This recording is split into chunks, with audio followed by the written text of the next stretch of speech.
तर लवासा प्रकरणामध्ये एक मोठी अपडेट समोर येते। लवासा प्रकरणातील अंतिम सुनावणी 16 डिसेंबरला होणार आहे अशी माहिती समोर येते।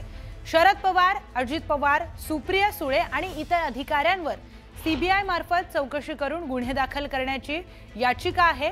तर लवासा प्रकल्प चुकीच्या पद्धतीने उभारण्यात आल्याचा विरोधामध्ये ही याचिका आहे। नाशिकचे वकील नानासाहेब जाधव यांनी ही याचिका दाखल केल्याची माहिती समोर येते। या संदर्भात अधिकची माहिती जाणून घेऊयात। आपण बोलूयात आपले प्रतिनिधी लक्ष्मण घाटोळ यांच्याशी। लक्ष्मण, या प्रकरणामध्ये आता मोठी अपडेट समोर आली आहे। 16 डिसेंबरला ही सुनावणी होण्याचं कळतंय।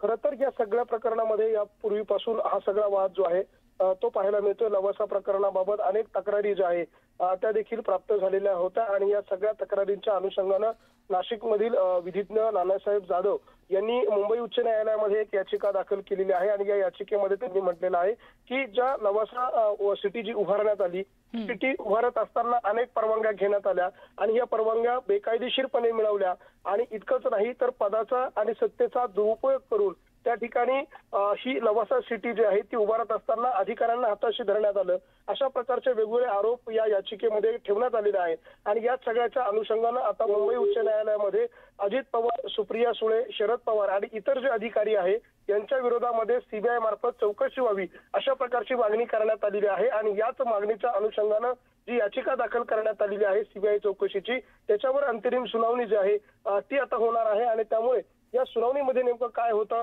ही सगळी प्रक्रिया जी आहे ती सीबीआय मार्फत याची चौकशी होते का, हे सगळं बघणं महत्त्वाचं असणार आहे। निश्चितच लक्ष्मण, या संदर्भातले सगळे अपडेट्स वेळोवेळी तुमच्याकडून घेणारच आहोत। तुर्तास धन्यवाद माहितीसाठी। तर धाराशिव मधून एक ब्रेकिंग न्यूज समोर येते। सोलापूर हैदराबाद राष्ट्रीय महामार्गावर क्रुझर गाडीचं टायर फुटून अपघात झालाय। 5 जणांचा या अपघातामध्ये जागीच मृत्यू झालाय। त्यामध्ये 3 महिलांचा देखील समावेश आहे। 7 ते 8 जण गंभीर जखमी झालेत, तर जखमींना सोलापूर येथे उपचारासाठी नेण्यात आलाय। अपघातातील सर्व प्रवासी दक्षिण उळे सोलापूर येथील असल्याची प्राथमिक माहिती समोर आली आहे। सोलापूरकडून नळदुर्ग येथे देवदर्शनासाठी ही गाडी जात होती, पण अचानक क्रुझरचं टायर फुटल्यानं क्रुझर पलटी झाली आणि क्रुझरची ट्रॅक्टरला देखील धडक बसली अशी प्राथमिक माहिती समोर येते। या संदर्भातली अधिकची माहिती आपण जाणून घेऊयात प्रतिनिधी बालाजी निरफळ यांच्याकडून। बालाजी, अतिशय दुर्दैवी ही घटना आहे। नेमका काय हा सगळा प्रकार कसा घडला आणि कोण कोण याच्यामध्ये जखमी झालाय? उळे सोलापूरचे हे कुटुंब आहे आणि उळे सोलापूरकडनं ते अंदूर येथील खंडोबा जे आहे त्या दर्शनासाठी नळदुर्गकडे जात होते आणि क्रुझर गाडीचं जे आहे ते टायर फुटलं आणि टायर फुटल्यावर ती गाडी जी आहे ती पलटी झाली आणि गाडी पलटी झाल्यानंतर जे आहे ते याच्यामध्ये गाडी पुढे जाऊन ट्रॅक्टरला धडकली आणि याच्यात 3 महिलांचा जे आहे ते जागीच मृत्यू झालाय। आता जी माहिती आणखीन 2 जणांचा, एकूण 5 जण याच्यात जे आहे ते मयत पावलेले आहेत। बाकी 8 जण जे आहेत ते गंभीर जखमी आहेत। सोलापूर येथील खासगी रुग्णालयात त्यांना उपचारासाठी पाठवण्यात आलेलं आहे। उळे सोलापूर येथील सगळे हे असल्याची प्राथमिक माहिती आपल्याला मिळते। मात्र राष्ट्रीय महामार्ग आहे, राष्ट्रीय महामार्गावर असते ते क्रुझरचा टायर जो आहे तो अचानक फुटल्याने गाडीचं नियंत्रण जे आहे ते चालकाचं सुटलं आणि गाडी पलटी झाली।